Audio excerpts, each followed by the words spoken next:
Баршаңызға сәлем достар, оразаларыңыз қабыл болсын. Мен бүгін сіздерге оразаның 10-шы күніне арналған дәмді печеньенің рецептімен бөлісемін. Видеомды соңына дейін көріңіздер.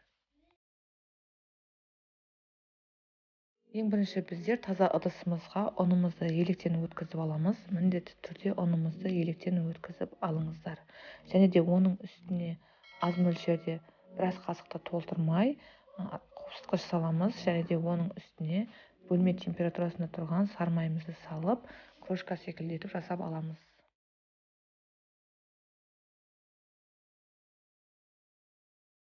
Міне қолымызбен ұстап көргенде осындай крошка секілді болуы керек. Енді осы ұнымыздың үстіне бір жұмыртқамызды саламыз. Оның үстіне қантымызды салып,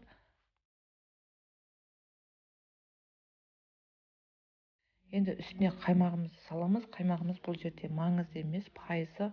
Енді осы қаймағымызды салып, жақсылап бір араластырып, онан соң барып қолымыздың көмегімен қамыр етіп илеп аламыз.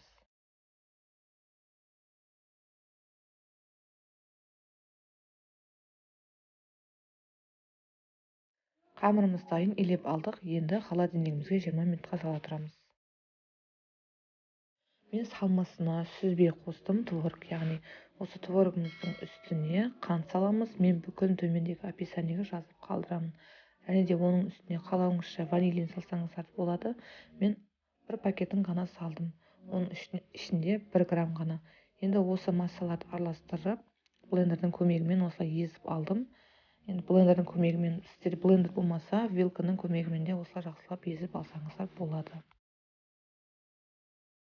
Енді демалған қамырымызды алып, қолымыздың көмегімен жұқартып бастаймыз. Міндетті түрде астына ұн себіңіздер, себебі жармасып қалуы мүмкін. Міне осылай етіп жұқартып алдық. Өте жұқа етіп жай бермеңіздер. Енді осы қамырларымыздың шеттерін кесіп тастаймыз. Біздерге 4 бұрышты болып шығуы керек. Осындай етіп видеода көрсетілгендей етіп кесесіздер.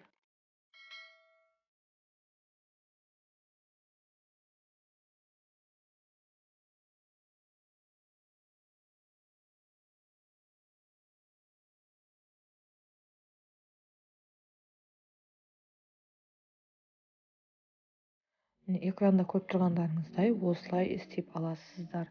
Қамырларымыз біздердің квадрат етіп осылай кесілуі керек.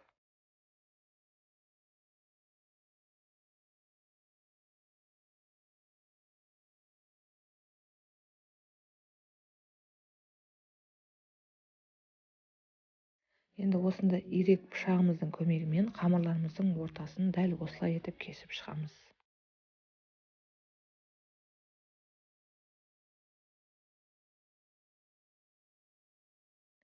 Енді кесіп алған қамырларымыздың ішіне осындай творогымызды жайғастырып, осылай экранда көрсетілгендей етіп орап шығамыз.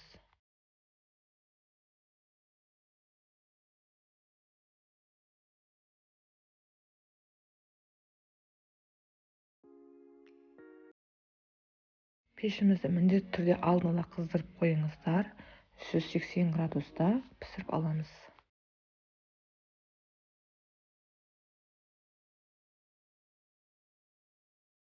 Печеньелеріміз дайын, көріп тұрғандарыңыздай өте жұмсақ болып шықты. Ауыл шардың дастарханы өте әдемі және де шаймен бірге күшті кетеді. Сіздер де дәл осы рецепт бойынша пісіріп көріңіздер. Астарыңыз дәмді болсын. Келесі видеомда кездескенше сау саламат болыңыздар.